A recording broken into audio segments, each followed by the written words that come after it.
কোটা বিরোধী আন্দোলন যেই যুবক ছেলেগুলো করেছে ওরা মুজাহিদ, ওদের বিরোধিতা যারা করেছে ওরা সন্ত্রাস।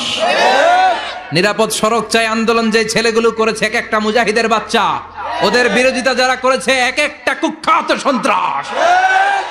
ওই যুবকদেরকে কিয়ামতের ময়দানে আরশের নিচে ছায়া দিবে কে? আল্লাহ। আমরা প্রত্যেকের জন্য হেদায়েতের দোয়া করি প্রথমে। আর যদি হেদায়েত নসিবে না থাকে, কারুন, সাদ্দাদ, নমরুদ আর ফেরাউনের যে দশা হয়েছে, বাংলার জমিনের ইসলাম বিরোধী এই বেহায়াদের ওই দশা আল্লাহ তুমি করে দাও।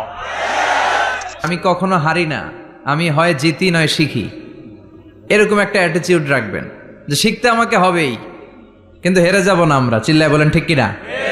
কষ্ট যখন পাবেন, অসুস্থ যখন হবেন, ওইখানেও আনন্দ করবেন, কারণ সামনে আরাম আসতেছে। সুবহানাল্লাহ পড়েন। মুমিনের হারাবার কিছু নাই, দুঃখ পাওয়ার কিছু নাই। মুমিন অসুস্থ হলে অসুস্থতার মাধ্যমে তার গুনাহ ঝরে যায়, সে আল্লাহর কাছে প্রিয় হয়ে ওঠে। তা আমাদেরকে কেউ হারাইতে পারে? কথা বলেন, আমাদের কেউ ভয় দেখাইতে পারে?